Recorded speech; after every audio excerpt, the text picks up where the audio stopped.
जब शेर एकजुट होते हैं तो जंगल की आग भी रुक जाती है, पर जब सियार साजिशें करते हैं तो वीरों को भी सजग रहना पड़ता है। साल था 1513। चित्तौड़ का दुर्ग विशाल, अड़िग और आज असामान्य रूप से शांत, लेकिन वो शांति वैसी नहीं थी जैसी विजय के बाद आती है। वो शांति वैसी थी जैसी तूफान से पहले आकाश में पसरी चुप्पी होती है। राणा सांगा केवल मेवाड़ के नहीं, अब समूचे राजपूताना की आशा बन चुके थे। हर किले, हर दरबार में, हर रणभूमि की मिट्टी में बस एक ही नाम गूंज रहा था, सांगा। परंतु यह आशा जितनी प्रबल थी, उससे कहीं अधिक गहरी थी वे साजिशें जो दिल्ली, गुजरात और मालवा की सल्तनतों के शाही कक्षों में पक रही थी। दिल्ली का सुल्तान इब्राहिम लोदी, बाहरी रूप से भव्य, तलवार से सजा हुआ सिंहासन, रेशमी झंडे, हजारों सिपाही, पर भीतर से भयभीत, अस्थिर। उसके हृदय में सबसे बड़ा भय था राणा सांगा का एकजुट होता हुआ राजपूताना, और यही भय था जो उसे ले गया गुजरात के सुल्तान महमूद शाह और मालवा के अफगान सुल्तान के पास। तीनों ने सिर झुकाकर नहीं, सिर मिलाकर साजिश की। योजना बनी,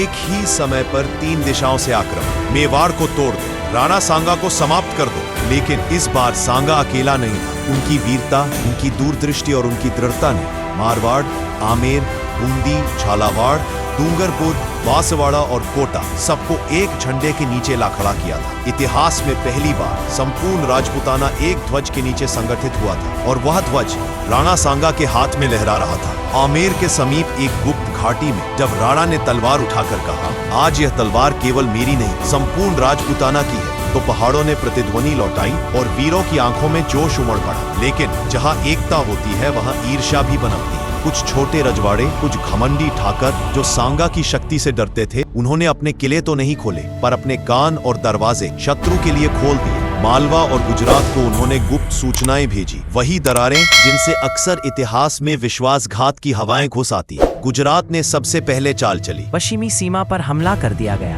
राणा सांगा ने भी तुरंत जवाबी सैन्य दल भेजा, पर ये एक जाल था। असली आक्रमण आने वाला था मालवा की ओर से। अफगान सेनाएं चित्तौड़ की ओर बढ़ रही थी। सेना भयभीत थी, पर राणा सांगा की आंखों में डर नहीं, सिर्फ स्थिरता थी। उन्होंने अपने सेनापतियों को बुलाया और कहा, हमारी एकता ही हमारी तलवार है। अगर वे हमें तोड़ना चाहते हैं तो उन्हें हमें आपस में तोड़ना होगा। क्या हम उन्हें वह अवसर देंगे? नहीं राणा जी, आवाज आई सेनापति की ओर से। जब तक हमारी सांसें हैं तब तक ये भूमि पराई नहीं हो सकती। और फिर रची गई युद्ध की योजना। आमेर की सेना को आदेश मिला पहाड़ियों के रास्ते से दुश्मन को घेरने का। कोटा और डूंगरपुर की सेनाएं नदी पार कर मालवा की सेना पर पीछे से वार करेंगी, और स्वयं राणा सांगा मुख्य मोर्चे पर। मालवा की सेना को आभास हो गया कि वे एक गठबंधन से टकरा रहे हैं, लेकिन उन्हें ये नहीं पता था कि उनके अपने शिविरों में भी कुछ राजपूत थे जो सांगा के लिए भीतर से हर पल खबर भेज रहे थे। युद्ध प्रारंभ हुआ। 14 दिन तक रक्त की नदियां बही।